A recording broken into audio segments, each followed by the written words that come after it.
Isso aí, mais um episódio Alcatel Líder Podcast. Estamos aqui para falar sobre liderança, sobre empreendedorismo, gestão, sobre os desafios, né, que a gente sabe que não é fácil empreender no Brasil. E para o episódio de hoje eu tenho a honra de estar recebendo o Stefan Klaus. Garoto. Grande empreendedor, um cara multi-habilidades, multitarefas, vendedor, coach. Cara, eu poderia ter vários adjetivos para te descrever, mas, pô, por favor, se apresenta pra galera aí. Beleza, eu sou o Stefan Klaus. Primeiro de tudo, eu sou filho amado do Criador, amigo. Sou esposo da Ana Paula, pai do Marcão, que você conhece. Marcão. Já segue aí o canal Fala Marcão. E agora da Maria Fernanda, que tá no forninho lá, né? Depois de 17 anos, minha esposa engravidou, era nosso sonho real. E eu tive algumas transições de carreira muito difíceis. Mas eu discordo de você, não é difícil empreender no Brasil. É fácil. Você precisa estar preparado, precisa saber onde quer chegar. Então eu vou contar um pouco da minha história. Eu hoje sou presidente e fundador do Empresto Minhas Pernas, uma ONG que tem 6 anos. Acabamos de conseguir a utilidade pública da minha cidade. Vamos buscar agora estadual, federal, poder administrar esses recursos e levar ela para o mundo inteiro. Eu vivi uma trajetória de repetição de padrão, que a gente chama. Eu fui convidado, entre aspas, a seguir a profissão do meu pai. Ele criou uma escola de química dentro da minha casa. É o Senai Maria Mata, aqui perto. Inclusive, caramba, você deve saber onde sim. é. A escola de química foi projetada pelo meu pai. Caramba. E eu vi isso acontecer em casa, cara. E aí eu era um bom aluno, né? Tirava boas notas em química, em física, a maioria das coisas. E todo mundo, quando é um bom aluno, incrível que pareça, até hoje é assim. Você vai fazer medicina, porque os vestibulares são difíceis. Cara, eu não tenho a menor noção de corpo humano, não gostava daquilo.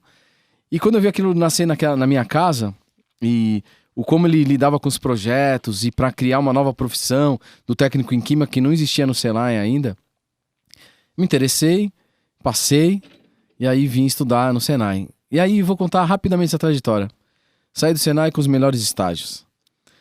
Aí quando eu fui escolher a faculdade, passei na USP, passei na Unicamp e passei na Química Industrial lá na Oswaldo Cruz, em São Paulo, que era a única particular, só que era a melhor. Só que eu já estava ganhando meu dinheirinho, né, como técnico, eu falei, vou escolher fazer a faculdade privada, para quando eu terminar a faculdade já ter experiência. Quando eu terminei a faculdade, já tinha experiência, eu estava nos melhores empregos. E aí eu passei no concurso público, fui para a CETESB, trabalhando no meu propósito do meio ambiente, porque eu fiz uma pós-graduação em meio ambiente, fiz um mestrado em recursos hídricos, e aí eu fui convidado dentro da CETESB para construir um laboratório de vulnerabilidade na minha cidade, em Santos. E aí fui para lá, e aí o primeiro romper. Eu saí do concurso público para viver uma função que era como é que chama? Contratada, né, na prefeitura, para melhorar um pouco de vida. E aí, lá, por mudanças políticas, eu sabia que eu não ia continuar, me recorri a uma vaga que tinha no Senai, onde eu estudei. Voltei para lá, fui chefe de laboratório, eu vendia análises para as empresas, eu era professor de 4 matérias, 36 anos de idade, R$6.500 de salário, infeliz. Meu perfil comportamental, né, que a gente vai falar um pouquinho aqui durante a nossa jornada, não tinha nada a ver com o que eu fazia. Eu era gestor de qualidade do meu laboratório, era auditor, eu era o cara que escrevia os procedimentos e era o cara que fazia os procedimentos. Eu era o cara que vendia as análises e que fazia as análises. Eu era o cara que preparava as aulas e dava as aulas. E aquilo lá me consumia, que era uma rotina que me entristecia. E nesse momento, você conhece a minha história, nascia o meu filho primeiro, o Marcos Paulo, fantástico. Uma pessoa com deficiência, que nos deu o desafio de lutar pela vida dele. Com 7 meses, cara. A gente foi no melhor neonatologista do Brasil, que é o Marcelo Saito de São Paulo. E ele falou pra gente assim, cara, seu filho vai ser um vegetal, você tá amparado pela lei pra tirar a vida dele. E aí eu olhei pra minha esposa e falei, não, ele falou, olha, um casal jovem como vocês tem essa escolha. Espero que vocês pensem muito sobre isso. Eu olhei pra ela, voltei. Não. Eu sou cristão. Eu acredito que Deus não dá um fardo maior do que aquele que a gente pode carregar. E aí naquele momento eu defini que ele seria a minha missão. sem saber ainda o que ia acontecer. E aí o médico respirou aliviado. Ufa, eu realmente esperava essa resposta de vocês, mas os desafios são grandes. Isso tudo acontecendo, né? Eu saía de casa às 4h15 da manhã para pegar um ônibus fretado para vir para São Bernardo. Saía daqui... Então, estamos em São Bernardo, né? Sim. Saía daqui umas 5h30, mais ou menos. Voltava para Santos, chegava às 8h, ia direto dar aula no curso técnico à noite. Chegava em casa às 11 horas da noite. E não era vida para ninguém, cara. Eu não via minha esposa teve depressão pós-parto e tal. O menino cresceu. E graças a Deus, né? Eu fui demitido. Ai, mas cara, você não era o ferradão, né? Sim. Eu achava que eu era mesmo. Eu era arrogante, eu era prepotente. Eu era o cara que achava que eu era melhor que todo mundo que tava lá. Eu tinha uma vivência fora que os outros professores não tinham, mas isso não justificava, né? Eu procurar uma diferenciação naquilo. Então, foi a primeira coisa que eu aprendi, que um bom líder ele precisa ser humilde. Quando ele é humilde, ele começa a pedir ajuda quando ele não sabe. Com certeza. Ele pede ajuda quando ele precisa realmente de mais braços para fazer o trabalho e, principalmente, talvez na equipe dele tenha pessoas melhores que ele, que podem fazer o serviço melhor do que ele e são remuneradas para isso, inclusive. Vou contar aqui um caso recente, depois eu volto na história. Até que eu lembrei, vamos embora. Eu tô atendendo uma empresa de contabilidade lá no Pará, via internet, né, como coach business. E uma das questões é que, quando eu conversei com o líder, ele disse que ele era muito ocupado. Que o trabalho, ele não dava conta do trabalho. Eu falei, amigo, ok, eu vou passar uma ferramenta para você. Uma ferramenta da produtividade, você também é coach, você sabe. A gente mede de 15 em 15 minutos o que a pessoa está fazendo. É uma ferramenta simples. Se você está em casa aí e quiser fazer, pega um papel e anota. Põe o celular para despertar de 15 em 15 minutos e anota o que você está fazendo. O que vai acontecer? Você vai ver que tem momentos que você está nas redes sociais, você vai ter momentos que você vai estar conversando com o cara do lado, vai estar vendo alguma coisa na TV, vai estar tomando um copo d'água, foi fazer xixi, sei lá. Qualquer coisa na sua rotina. Sabe só o que chamou a atenção? Esse cara passava 4 a 5 horas por dia no e-mail. Aí eu fui perguntar, amigo, você recebe essa quantidade de e-mails numa contabilidade? Não, cara, é porque eu controlo os processos. Todos os e-mails dos meus subordinados para os clientes têm que passar por mim primeiro. Aí eu, hã? Então pra que você precisa dos funcionários, amigo? E todo tipo de e-mail ou só o decisório? Não, todos os e-mails. E, cara, desculpa. A gente precisa trabalhar a sua liderança, né? E aí a gente vê, a pergunta que eu faço pra você, amigo, tá em casa aí. Você é produtivo ou você tá só ocupado? Tá usando o seu tempo aí pra fazer coisas que não tem nada a ver com você. E o legal dessa ferramenta, cara, é que ela já é autoexplicativa. Sim. Você vai olhar na sua rotina, já aproveitar, o pessoal faz em casa aí, pessoal, o seguinte. Marcou lá, 6 horas da manhã, tô tomando café. Beleza. É desnecessário? Não, é necessário. É urgente? Não, não é urgente. Eu acordei, vou tomar café. É importante, é importante. Faz parte da minha rotina? Faz, porque se você não tomar o café, Sim. você não vai trabalhar. Bom, é delegável? Cara, ninguém pode comer por mim. Essa aqui eu tenho que fazer. E aí você vai medindo isso. E a pergunta-chave é, isso que eu tô fazendo é nível estratégico? É nível tático? Ou é nível operacional? Porque sim, se você é o líder da sua empresa e é pago para estar, de repente, pensando as estratégias para crescimento e tudo mais, e você tá lendo e-mail extremamente operacional, você tá jogando dinheiro fora. Porque o dinheiro que você paga para aquele colaborador, para abrir o e-mail, para fazer as transações, já tá lá. E você tá pegando a sua hora, que sabe dar a Deus quanto custa. E não deixa de ser um retrabalho também. Né? É o mesmo trabalho sendo feito 2 vezes. E às vezes não é nem fazer, cara. O pior que eu só olhava pra ver se tava tudo ok. Que confiança que ele tem no time dele. Sim. Né? Que confiança ele tem pra trabalhar com aquela pessoa que ele confiou e a pessoa fez o trabalho sem a supervisão dele. Ele só quer saber se tá certo no final.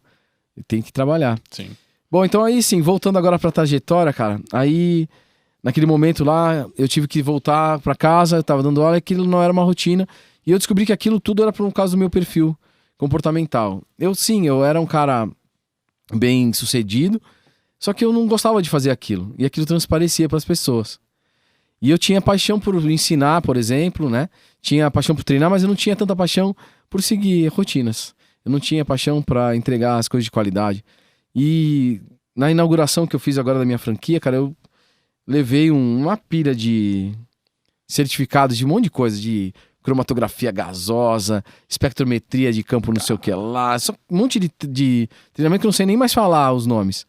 E aí eu me perguntei se eu ia continuar empilhando conhecimento, até quando eu ia continuar empilhando conhecimento e não tomar uma atitude de mudar a minha vida. E aí quando eu fui demitido e me deparei com quem eu era e como as pessoas me viam, podia ter a maior crise do mundo de existência. Mas um valor que é alto em mim é a família. Quando eu voltei para casa, óbvio que teve aquele baque de sair a fonte de renda e tal. Mas nesse momento, olha só, eu acho que é a primeira vez que eu vou falar isso. Eu já tinha uma empresa de distribuição de perfume que funcionava desde que eu comecei a namorar com a minha esposa. Minha sogra tocava e tal. Nas férias eu ia dar uns pitacos e o dia inteiro no celular eu dava uma olhadinha como é que ela tava. E aquilo era uma renda extra maravilhosa.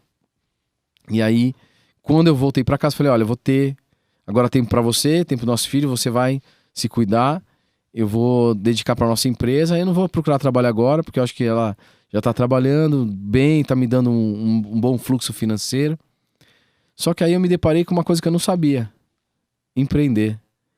Me fala qual a escola que ensina hoje educação financeira, que ensina você a tomar a decisão, né? Que ensina você a pensar fora da caixa, né? E aí, por isso que empreender, a gente tem esse discurso que é difícil no Brasil, porque a gente não prepara as pessoas para empreender. Sim. E aí eu culto, né? Nível de mestrado, melhor aluno, né? Cara, não sabia administrar minha empresa.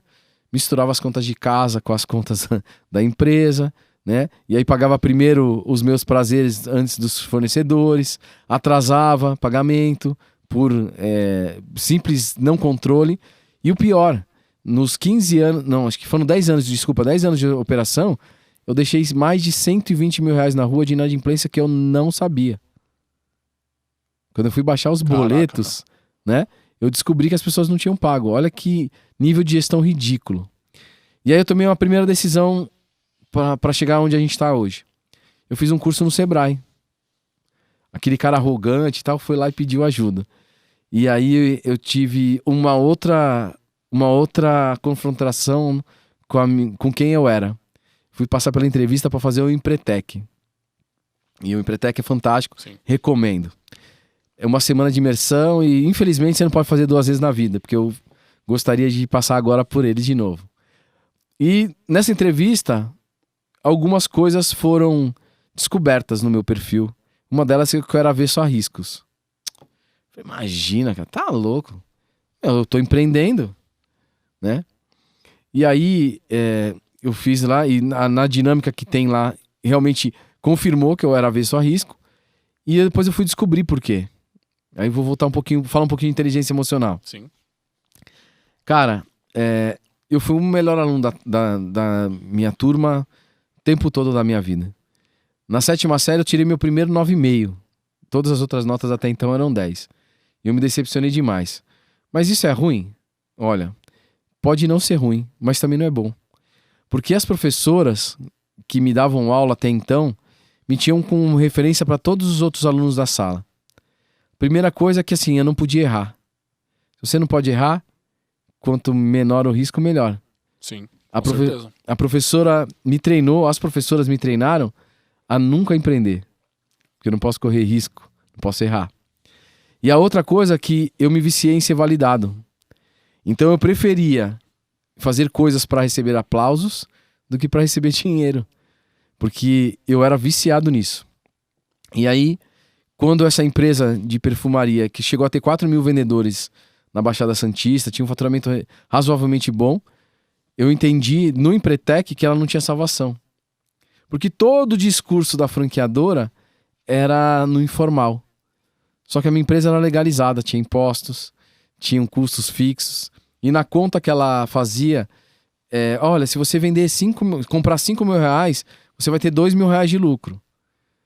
Lucro bruto, né? Não era líquido. E aí eu percebi que se eu comprasse 5 mil reais de perfume para vender, eu sobrava na minha mão R$ 800. E meu custo em casa estava quase em R$ 10.000. Então eu precisava vender 50, 60, 70 mil reais. E eu vinha com essa empresa vendendo de 40 a 50 todo mês, e com a inadimplência que eu não vinha de aproximadamente, em alguns meses, até 30%, sem medir. E aí quebrei, né? Quebrei e graças a Deus eu quebrei. Porque aí com isso, a arrogância de novo caiu, humildade, fui pedir ajuda, e aí eu fui fazer uma pós-graduação em gestão de negócios na FGV. E aí eu conheci pessoas maravilhosas que são amigas minhas até hoje, profissionais de altos níveis, professores, até do presidente do Itaú na época a gente teve uma palestra. E o que é engraçado, todos os jogos que tiveram empresariais eu ganhei. Eu falei, pô, por que na vida virtual eu sou muito bom de gestão, sou muito bom de estratégia, eu não faço isso na minha vida pessoal? Eu fiquei com essa pergunta na cabeça. E aí, quando eu quebrei, a empresa que eu trabalhava, essa mesma distribuidora, viu, né, inclusive o Marcão faz parte dessa história aí, viu que o Marcão ia ficar desamparado, né, que o pai não ia conseguir sustentar a casa, eles me contrataram como treinador de perfumaria.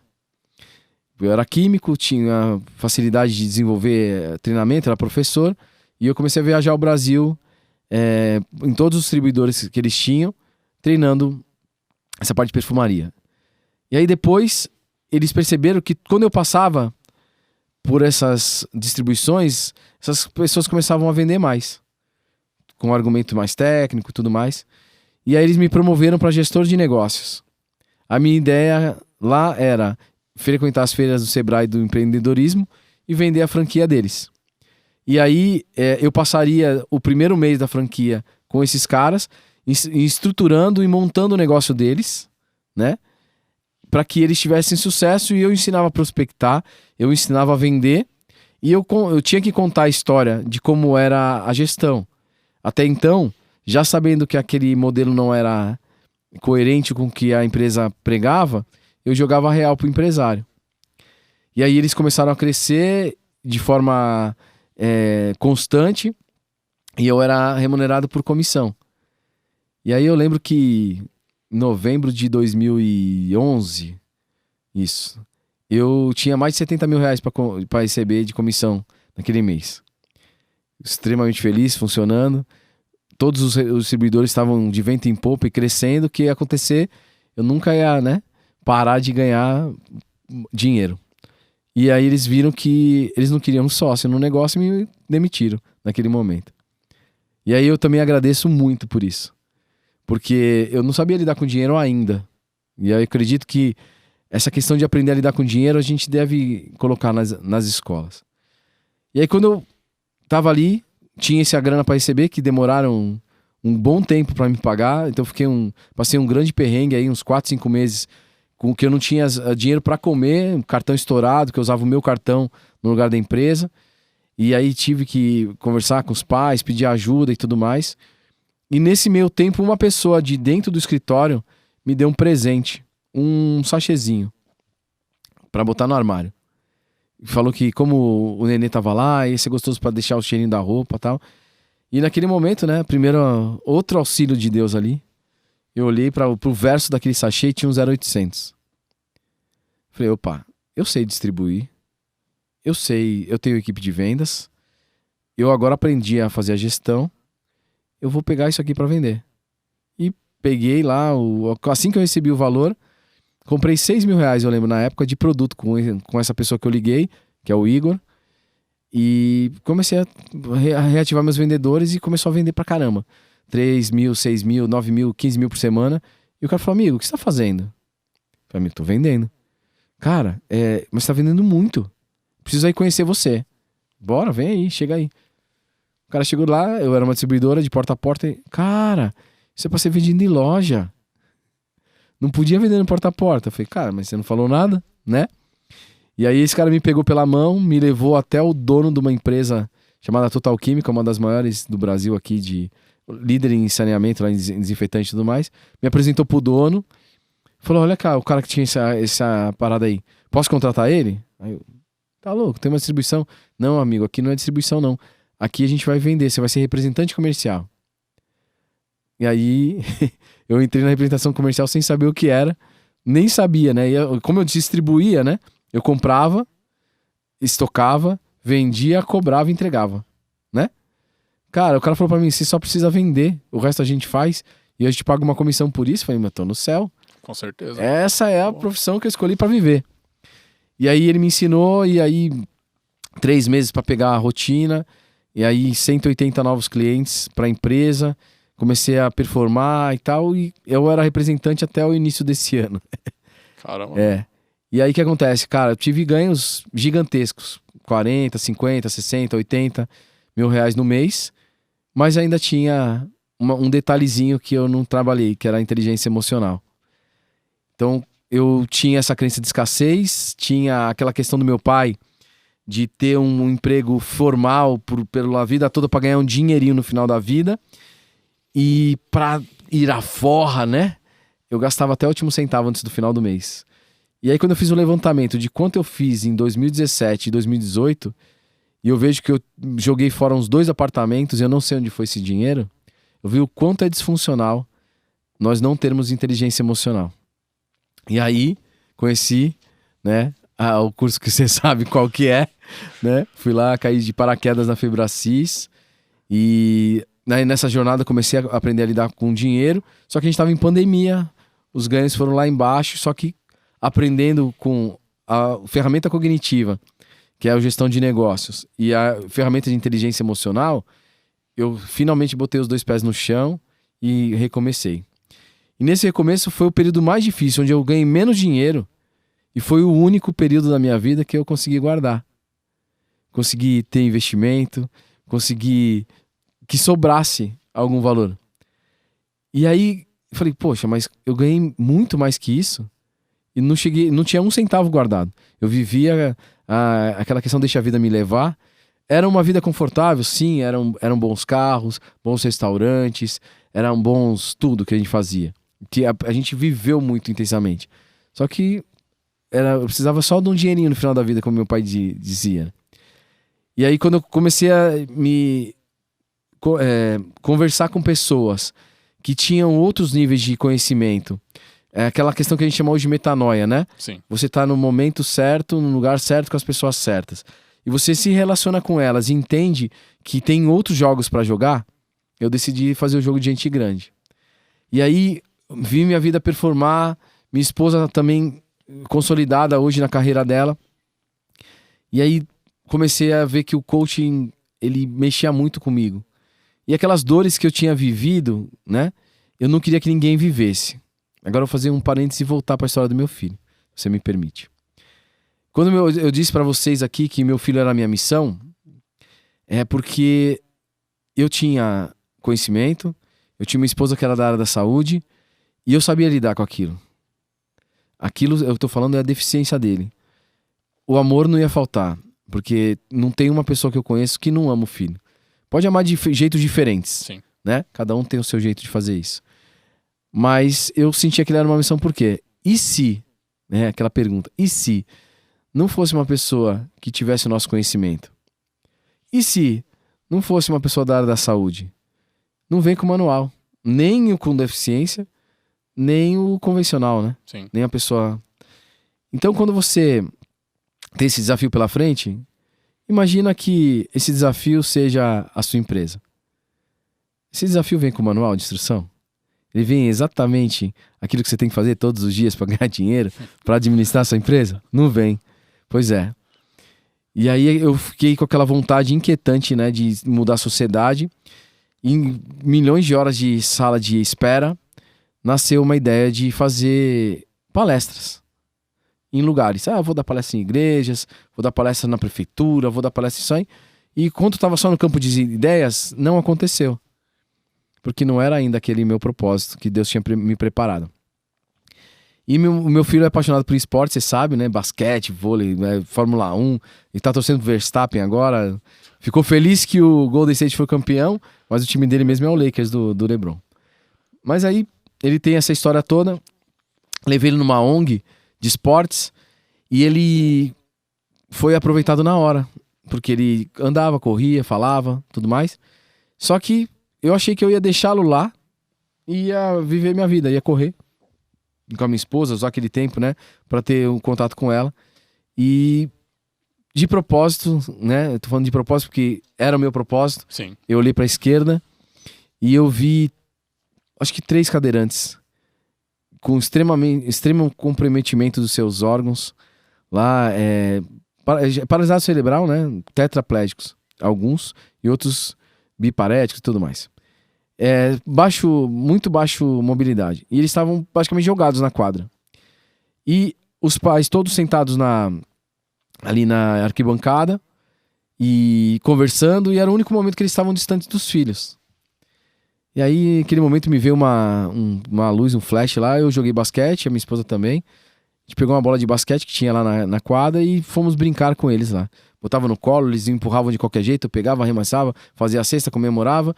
E aquilo começou um dia, no outro dia eu chamei os pais para ir junto, no outro dia a gente tava todo mundo brincando na quadra, interagindo, eles estavam se sentindo pertencentes e tal. E aí um belo dia, um desses meninos me pediu para correr. E aí ele chegou para mim e falou assim: tio, eu vi um filme, que é Meu Pai, Meu Herói, inclusive. Se você tá assistindo aí, é um filme incrível, né? De que se não por você, faça por alguém. Sim. Então, vamos fazer um parênteses aí. Veja o filme e é o seguinte. Nesse filme você vai ver com atenção a atitude do seu Hoyt pro filho. Ele virou um atleta de Ironman aos 57 anos. Ou 51, não lembro agora. E ele fez aquilo por ele e para se aproximar do filho. Quando você sai todos os dias da sua casa para empreender, não é só por você, amigo. É por você, para os seus colaboradores, para as pessoas que compram o seu produto ou serviço. E você tá lá tendo que entregar o seu melhor o tempo inteiro e você tem que ser a sua melhor versão. Pega essa, assiste o filme aí. Voltando, quando ele me pediu isso, eu fui correr com ele. O cenário perfeito. Eu peguei a cadeira de uso, uma prova de 5 km, empurrei esse triciclo durante... triciclo não, era uma cadeira de uso mesmo, durante os 5 km, e o tempo inteiro foi aplaudido. Então, aquela vista da validação, né? Gritou. Mas ao mesmo tempo, cara, o carinha que tava aqui levantou um braço com extrema dificuldade, acenava em volta e agradecia por as pessoas notaram. E as pessoas emocionadas, não sabendo por quê, porque achavam que eu era o pai. E aí me congratularam lá. Pai, parabéns! Aí eu pensava comigo, mas eu não sou pai dele não, né? Sou só um amigo aqui que resolveu fazer o sonho dele acontecer. E aí, faltando aí mais ou menos uns 1 quilômetro mais ou menos, entrou as motos da PM, como se eu estivesse ganhando a prova, e os outros 2 que correram conosco. E a emoção já foi vindo, né? E faltando mais ou menos uns 300 metros, o rapaz que estava comigo pediu para parar a cadeira de rodas. Eu falei, por quê, né? Eu achei que ele tinha machucado alguma coisa. Ele pediu para parar em frente à mãe dele. Esse em específico era o Léo. O Léo era paralisado cerebral, mas ele tinha uma marcha bem comprometida. Mas ele conseguia ficar de pé. Esse cara pôs a mão em cima do meu ombro e a gente foi nos passos dele, nos últimos 300 metros, até a hora que a gente cruzou a linha de chegada. Amigo, se eu não acreditasse em Deus naquela hora, eu ia acreditar dali pra frente. Eu pisei na linha de chegada, cara, fico arrepiado toda vez que eu conto isso. Eu recebi uma energia, como se eu tivesse uma chuva de granizo sobre minha cabeça e meu corpo inteiro, me inundando de felicidade. Tudo aquilo que eu sentia de cansaço foi embora. E nesse momento exato, o cara que estava narrando a prova disse: que lindo, ele empresta as pernas. E naquele momento eu entendi que aquela chuva de energia era só para que eu tivesse aquele momento marcado para minha vida toda e que era para prestar atenção naquela frase. Ali nasceu o Empresto Minhas Pernas, que tem 6 anos hoje. E é uma ONG que lida com voluntários, que custa R$3.500 por mês só para existir. E é uma empresa. E como é que a gente faz essa gestão? Aí eu fui me preparar com a gestão de negócios, com todas as questões que eu fiz. Como? E agora? E aí, em vez de sair com impulso, fazendo, sem saber de nada, fui pedir ajuda. Bati lá em todos os advogados para fazer um estatuto. Fui atrás da lei, do marco regulatório, da organização da sociedade civil, para ver como tinha que ser o estatuto para receber verba pública, quais eram os pré-requisitos, quais são os porcentagens que eu posso pegar na lei do imposto de renda e tudo mais. E aí eu vi que era deficiência, era idoso, era criança e adolescente, era pessoa com câncer, né? Opa, quantos por cento? 9%, e vamos lá. Podia fazer com a cultura, né? A Lei Rouanet, a questão da Ancine.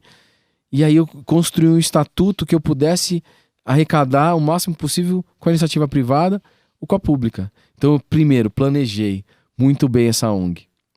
Mas eu não planejei para aquela ONG que ia correr.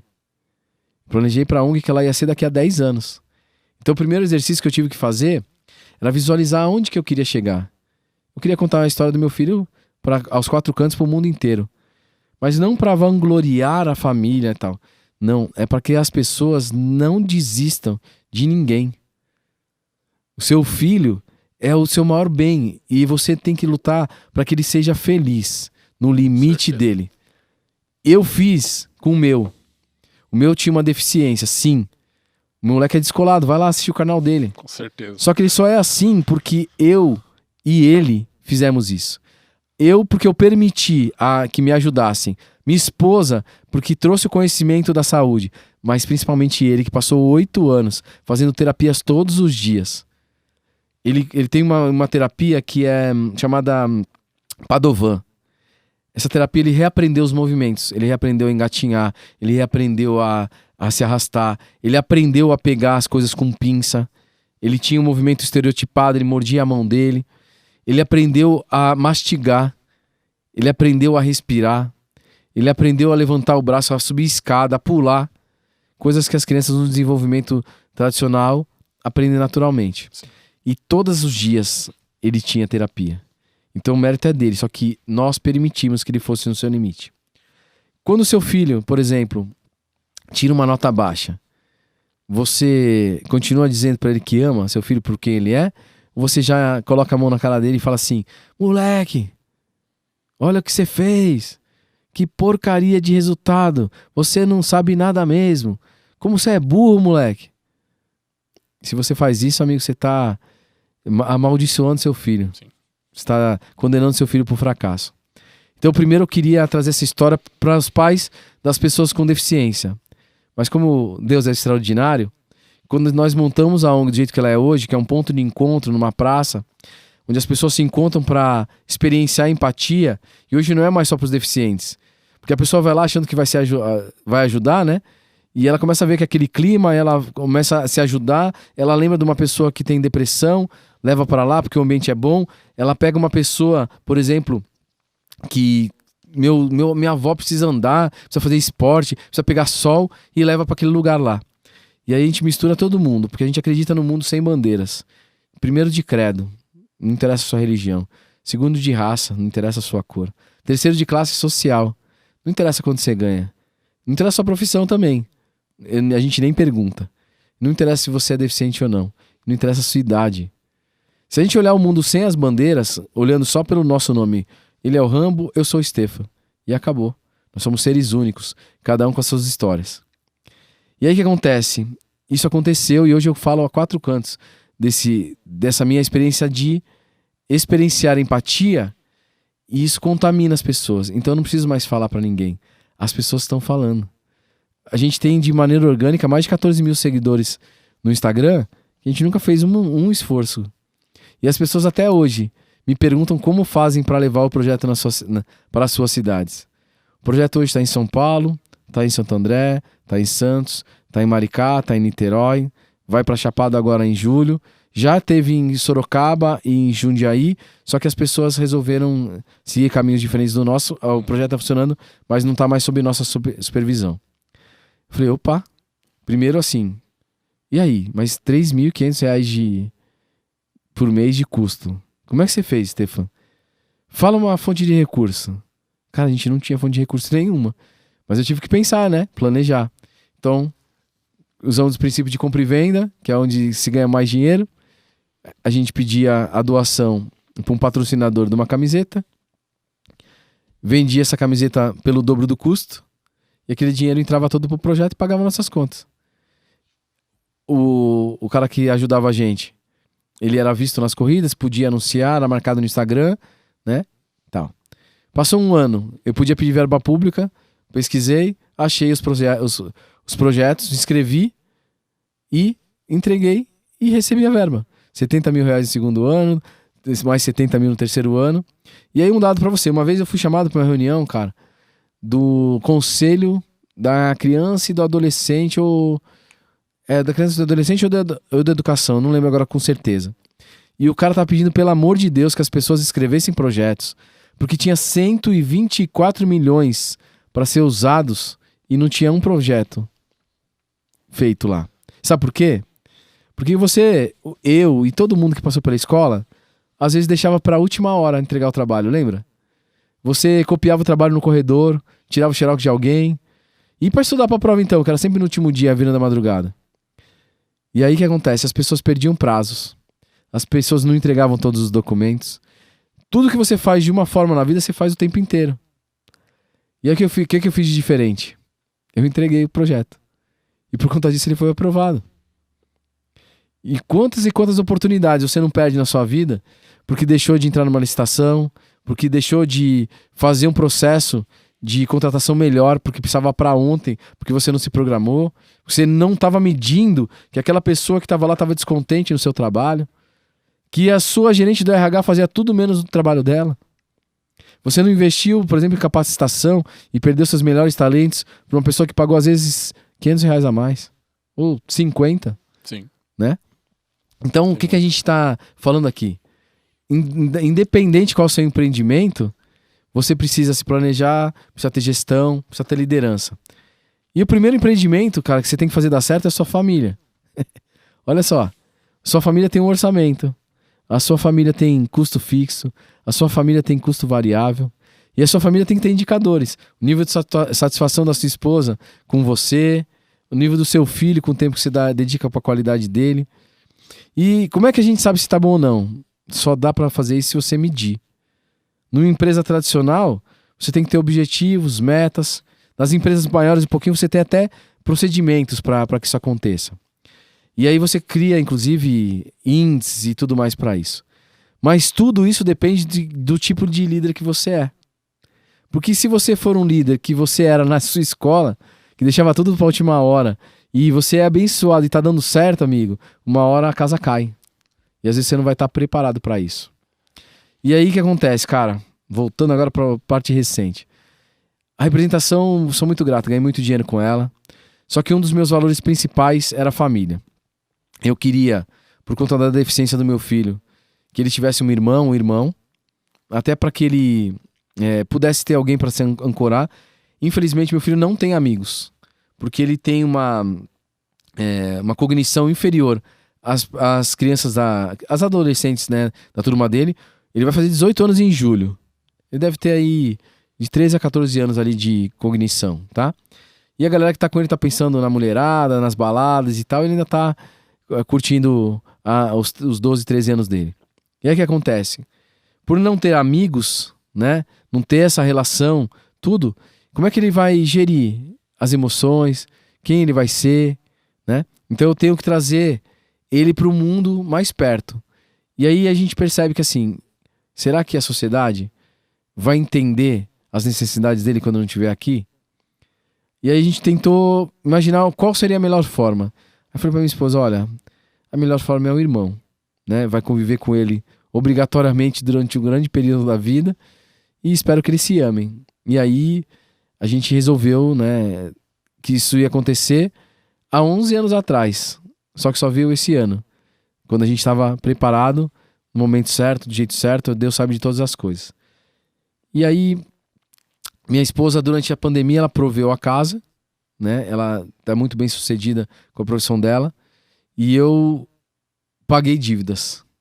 Paguei a maior parte das dívidas que eu tinha para trás, né? E a gente sentou, planejou isso com todos os detalhes nos cursos de business que fizemos. E hoje, graças a Deus, estou quase livre. Quando eu falar quase livre de dívidas é porque falta muito pouco.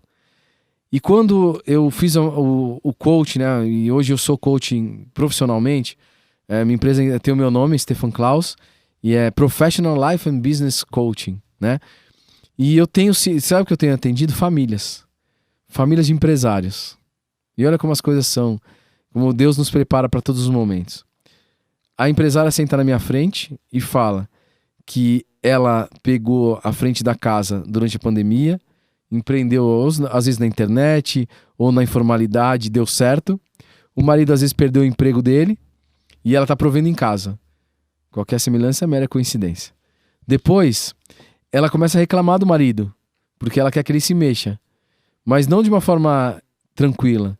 Ela quer pegar todo aquele sentimento, às vezes, que ela tem de, tá vendo? Olha só como eu trabalhava em casa, você não me dava valor, e quer que o cara passe pelo que ela passou. É uma forma que a pessoa entende que funciona.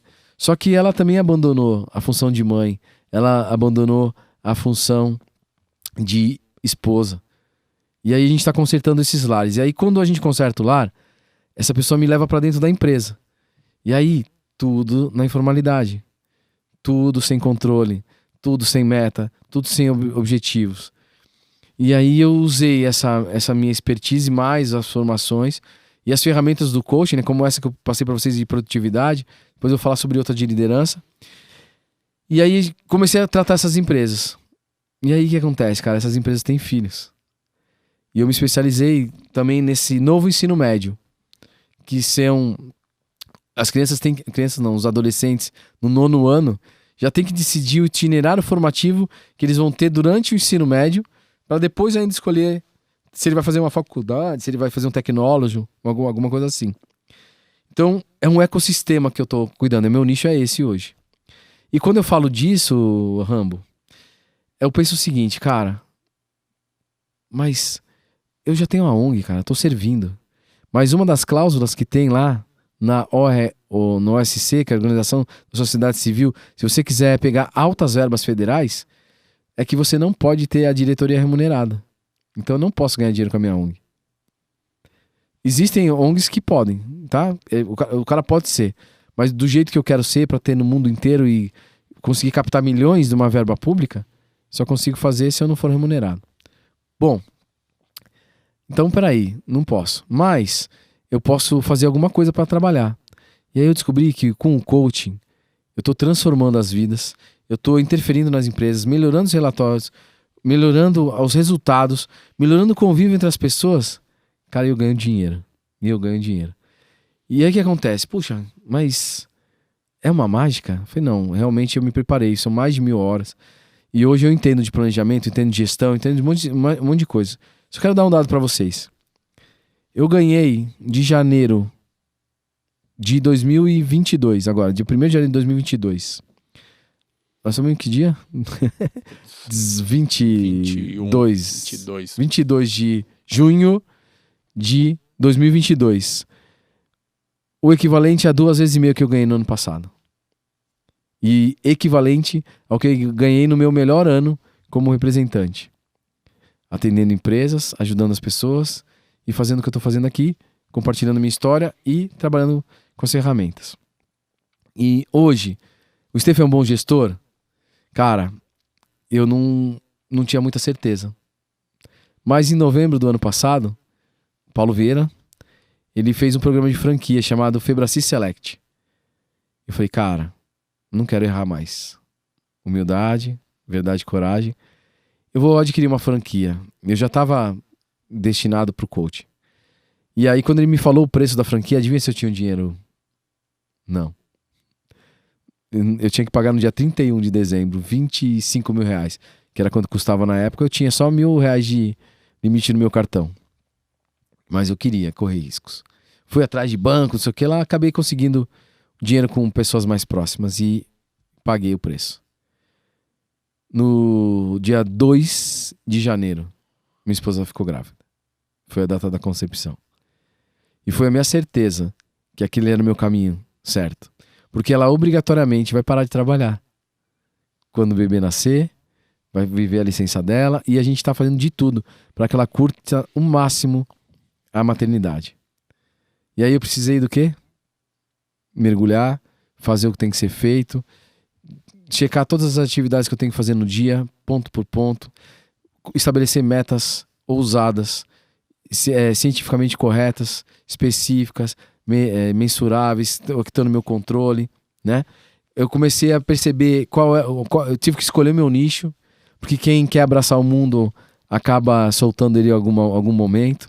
Então estabeleci meu nicho, me conectei com pessoas, comecei a fazer as coisas com intencionalidade, se cercar de pessoas de um ecossistema que pensavam como eu. Comecei a me cercar de empresários que talvez precisassem da minha ajuda e entreguei de graça todo o conhecimento que eu tinha. Porque uma hora a pessoa vai olhar para você, ver o seu valor e vai chegar aqui. Esse cara que tá na minha frente, eu vi ele operando som na minha formação. Mas lá ele já mostrava que era um cara diferente. Eu fui músico, né? Olha só que doideira, né? Eu fui músico, toquei na noite, abri um show do Raça Negra e tal. Toquei muito casamento. E eu tenho esse ouvido que ele tem. E quando eu vi que ele tava acertando a acústica no ambiente, a gente teve um papo de um evento que você fez, sim, que tava estourando não sei o que lá. Eu falei, esse cara é muito diferente de um cara que opera a mesa.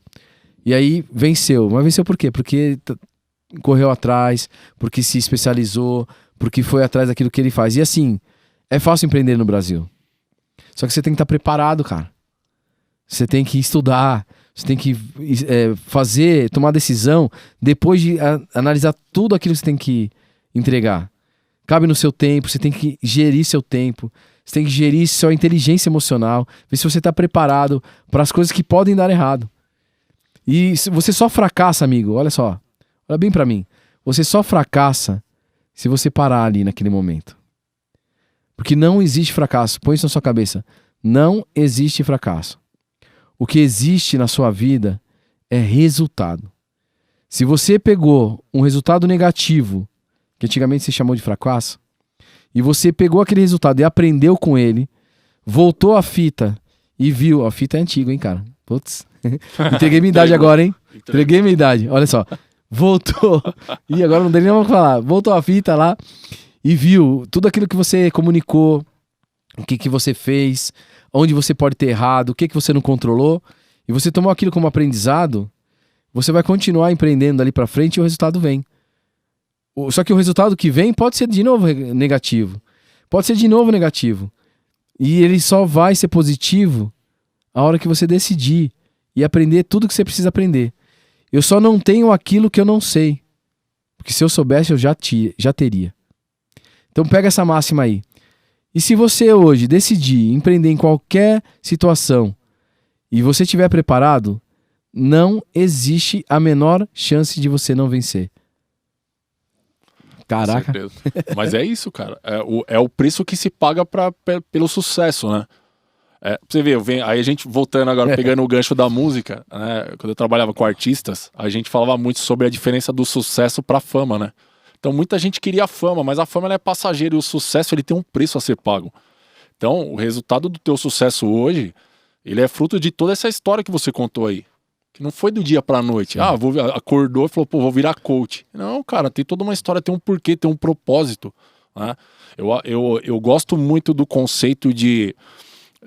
a gente hoje tem eu, o Zé Maria e o Luciano, e a gente faz consultoria. Uhum. E uma vez a gente tava conversando com alguns consultores, e a gente trocando uma ideia, e aí rolou essa...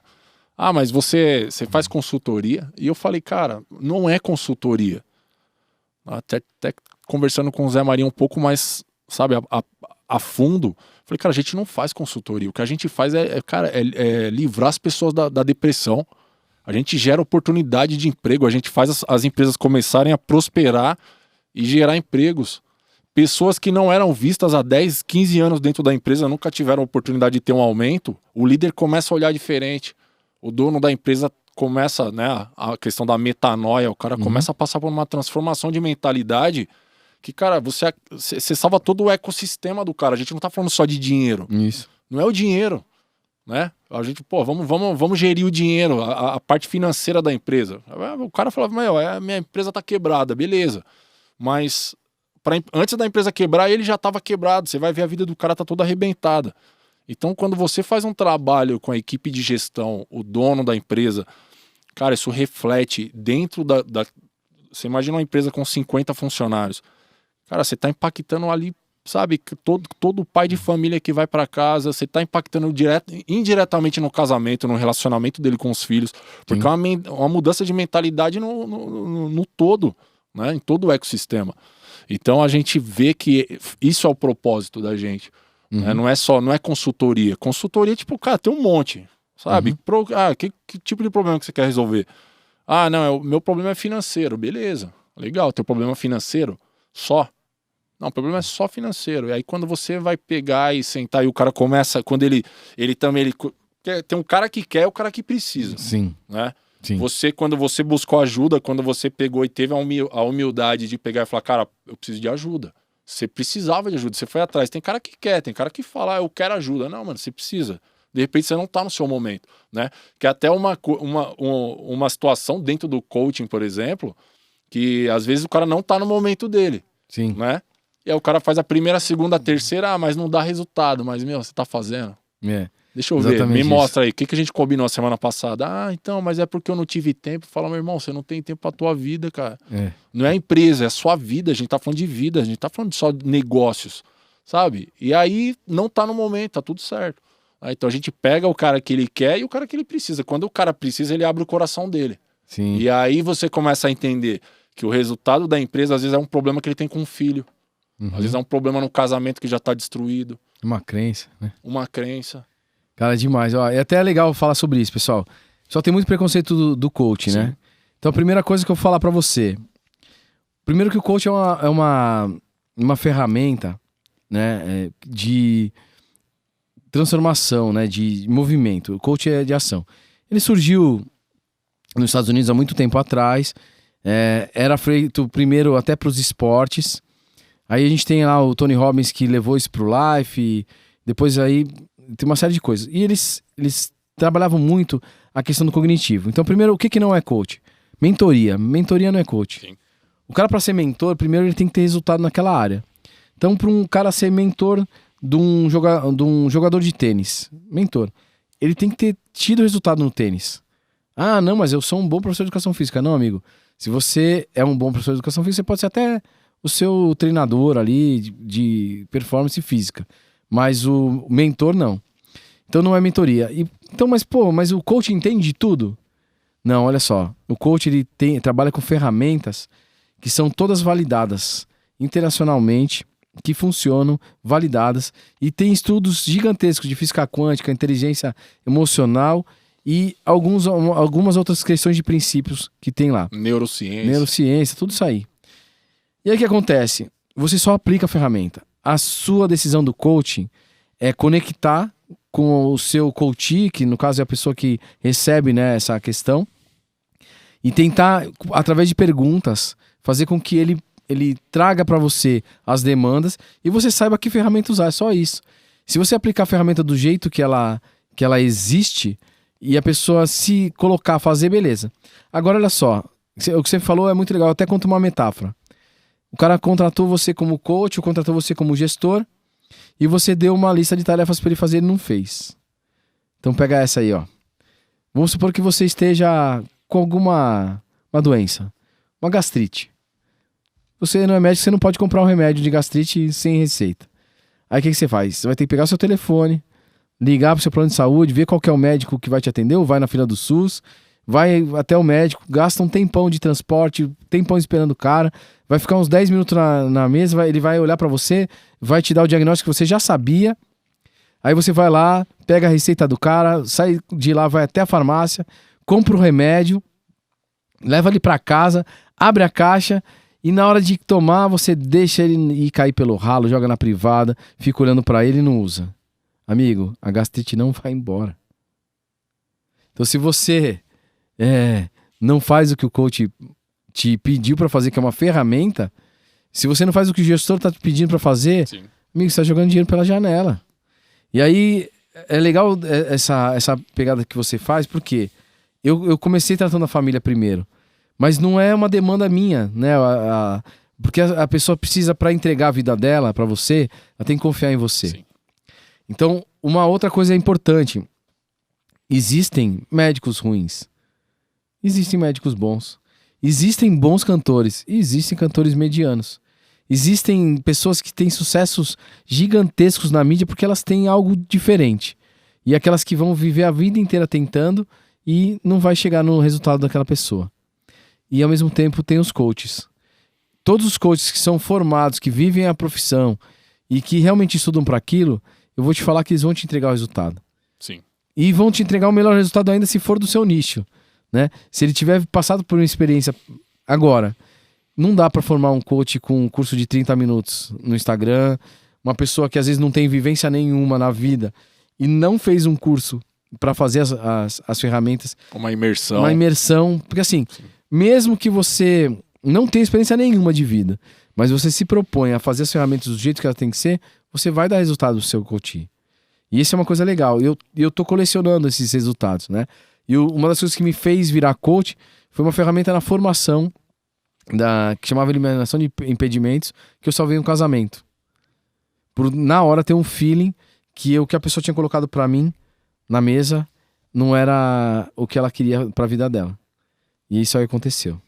Mas vamos falar de uma ferramenta então. Olha, pessoal, o meu Instagram é @eusoustephanklaus. Nós temos lá uma ferramenta. Se você entrar em contato comigo através do direct lá e falar que nos viu no podcast Alcateia Líder, você vai fazer o seguinte: olha, te vi lá no Alcateia Líder e eu quero receber a ferramenta sobre o meu livro de liderança. Então essa ferramenta, ela é uma ferramenta de coach baseada nos princípios de Jim Collins, de Leadership and Management Level 5, ou seja, liderança e gestão nível 5. E você vai poder fazer esse teste e eu vou te dar um feedback lá. Se você for um dos 10 primeiros que fizer isso, você vai ganhar uma sessão estratégica comigo para que eu possa avaliar a sua empresa como possível cliente, se Deus quiser. Caraca. Aí a gente Bora vai lá. pedir para a produção colocar no link da descrição aí o Instagram do Stefan. Isso. Né? E E aí você pode comentar também na foto que a gente vai tirar aqui, né? com certeza. Com certeza. Qual foi seu aprendizado, que decisão você toma, com tudo aquilo que eu falei para você hoje aqui. Sim. E Stefan, deixa eu te ver, eu queria entender como que funciona a tua gestão na questão de, por exemplo, a gente sabe que a maioria das pessoas, a grande maioria, ela é movida por... A gente é movido por interesses, né? E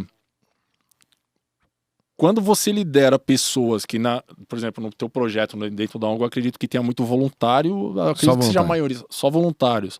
Como que você consegue manter essa galera engajada com o teu projeto, sendo que ela não tem remuneração? Sim. Então você imagina que o gestor que tá, os empresários que estão acompanhando a gente, eles pagam e não tem engajamento. E de outro lado a gente tem um cara que lidera pessoas que não tem uma remuneração, mas que de repente tem uns valores próximos ao do líder, né? Que de repente tem essa sensibilidade e tal. Mas como que é isso daí? Como que você mantém um time engajado sem uma remuneração financeira? Cara, obrigado por essa pergunta, cara. Realmente é uma grande aprendizado que eu tive. Cara, é fácil. A gente aprende isso em todos os cursos de gestão, de marketing, de liderança, por aí, só que ninguém faz. Sabe aquele negócio que tá escrito lá, missão, visão e valores? Nas plaquinhas de várias empresas?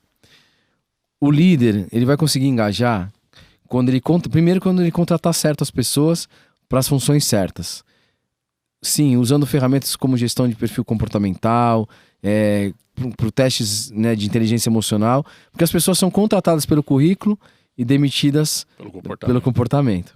Então, primeira coisa é isso, você contratar certo, né? Então lá, qual é o processo seletivo? Ela vai ser impactada por um vídeo. Se você for no YouTube do Empresto, Minhas Pernas, vai ter um vídeo que chama Como é Correr com o Empresto.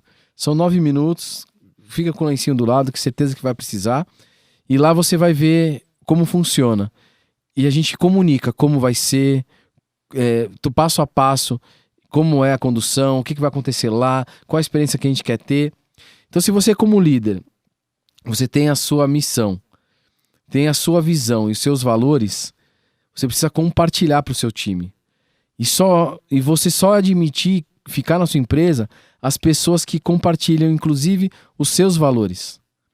E você precisa comunicar, porque a obrigação de comunicar é do líder. O líder precisa chegar e falar assim, olha, aqui nós fazemos isso. Nós fazemos isso por causa disso. Nós queremos chegar lá. Quer vir comigo? Aí tudo bem. Então por que é fácil na ONG? Né? Porque lá é simples. Meu slogan é: proporcionamos ao outro e o que amamos fazer. Então nós deixamos as pessoas livres para atuar naquele ecossistema com o que ela ama. Então se eu amo correr, eu vou incentivar as pessoas para correr comigo. Se eu amo nadar, vou levar as pessoas para nadar comigo. Se eu amo teatro, eu vou fazer de tudo para levar essa galera para ver uma peça em São Paulo. Se eu amo, de repente, viajar, eu vou fazer uma excursão para não sei aonde. E esse amamos fazer é desse jeito. Então tá bem claro qual é o nosso propósito lá. A outra coisa, nós somos uma ONG de voluntários. Beleza. Mas eu sou educador físico. Eu gostaria de dar treinamento. Amigo, é o seguinte. Eu permito até que você venda o seu treinamento para os seus amigos aqui. Mas aqui, durante as nossas atividades, eu não quero que você traga a sua profissão. Eu quero que você traga você como voluntário. Agora, você quer vir como contratado? Vamos levantar, fazer um projetinho, ver o que você quer entregar para o projeto de forma profissional, ver o seu valor, eu vou te pagar e você vem aqui como profissional. Como voluntário, você vem para ser igual a todo mundo. Para servir. Para servir. E aí, então, você comunicar de forma clara é o segredo. E aí você vai perceber que, às vezes, as pessoas nem sabem o seu sonho. Elas não sabem onde você quer chegar. O cara tá ali olhando por uma loja pequena, de repente, por uma startup, e não sabe que o sonho do cara é internacionalizar, é ser o maior da internet, é de repente ter 50 mil pontos de venda no Brasil. Sim. O cara quer empreender com um trader na China, sei lá. Só ele sabe. Aí a pessoa olha só para aquele momento atual, para aquele pedacinho ali. Minha empresa é pequena, puta, vou continuar essa empresa pequena aqui, cara. Mas se ele compartilhar essa visão dele, vamos comigo. E desde o começo, que até falei aqui para você, para escrever o estatuto, eu li aonde a minha ONG tinha que estar daqui a 10 anos. Hoje, em 6 anos, a gente já está em algumas cidades. E foi bom que a gente cresceu desse jeito, porque essas 2 cidades que saíram me abriram me acenderam um farol. Por que que elas preferiram seguir sem nós? Será que eu estava burocratizando demais? Será que eu estava tendo muito sério? E aí, sabe qual foi a conclusão que eu cheguei? Eu não comuniquei a minha visão. Não comuniquei que eu queria estar no Brasil inteiro, não comuniquei que eu queria estar no mundo inteiro, e que eu queria criar um modelo que fosse replicável em todos os lugares, para que todas as pessoas passassem por essa experiência da empatia. Uma das cidades queria crescer e ser maior que nós. E a outra das cidades não queria crescer. Do jeito que estava bom na informalidade. Então eu tenho que deixar claro para quando a pessoa aceitar levar o projeto para a cidade, onde nós queremos chegar.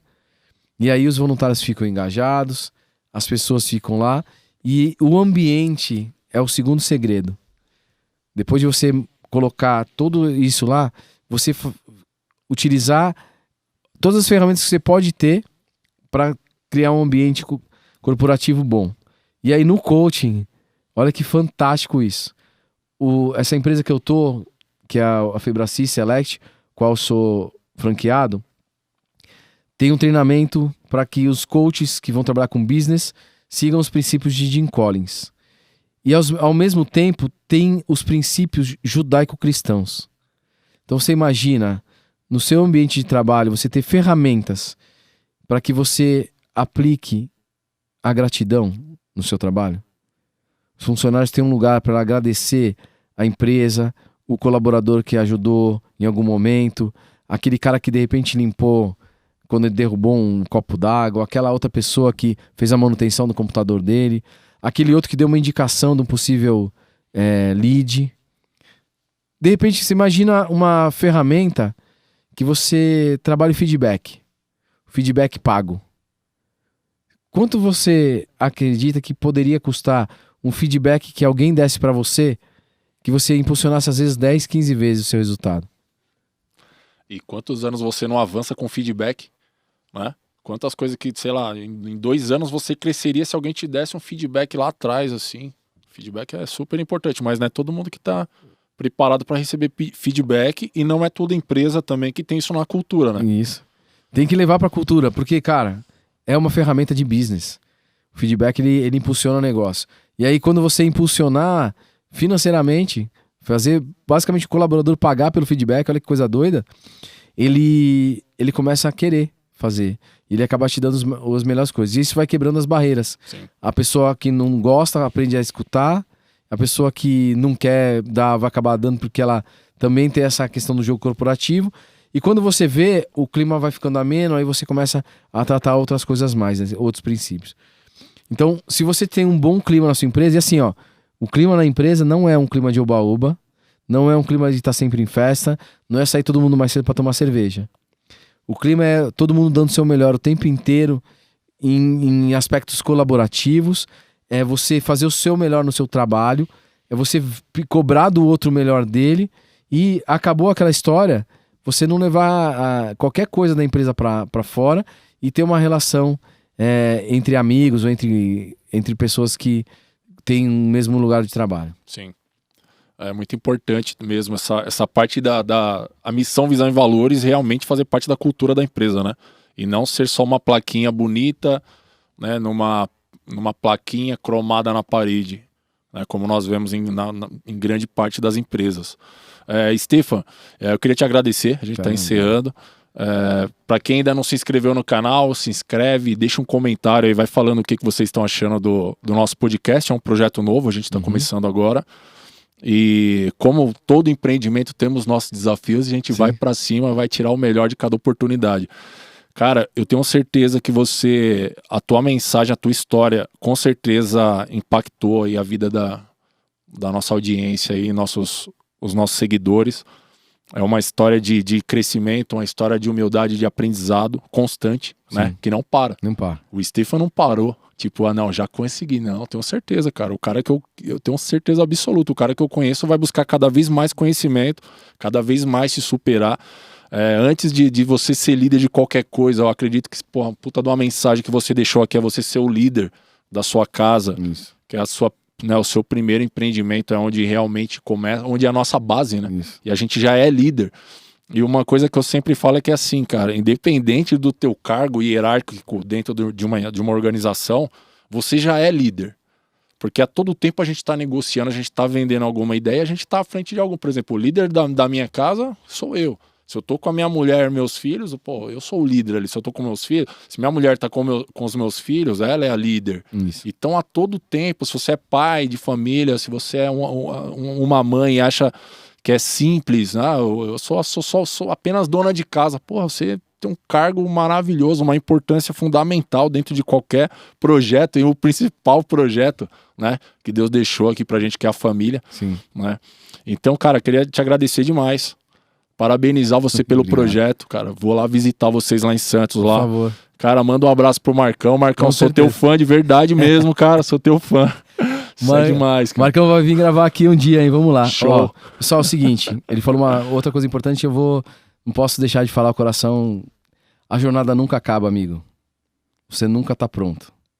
Nunca tá pronto. Então, cada dia da sua vida é um dia de aprendizado, um dia de recolher seus ganhos, e é um dia de você agradecer por tudo aquilo que aconteceu com você, né? Então essa é uma parte importante. E a primeiro lugar, antes até da família, Deus sempre fala: amai ao próximo como a ti mesmo. Então você precisa primeiro amar você. Você tem que ser líder da sua vida. A gestão do seu tempo são as suas escolhas. A gestão dos seus convívios sociais são as suas escolhas.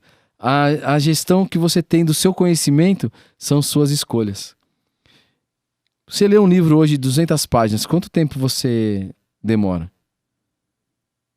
Meça quanto tempo você assiste televisão, vê o seu Netflix, seu futebol. Você é líder. Primeiro de você. Aí vai pro núcleo do casal, da família, e aí para todos os outros núcleos. E acima de tudo, né? Você é liderado por a maior inteligência que existe, que é Deus. Fique com Deus, agradeço o seu convite e até a próxima. Isso aí. Alcatel Líder Podcast. Valeu.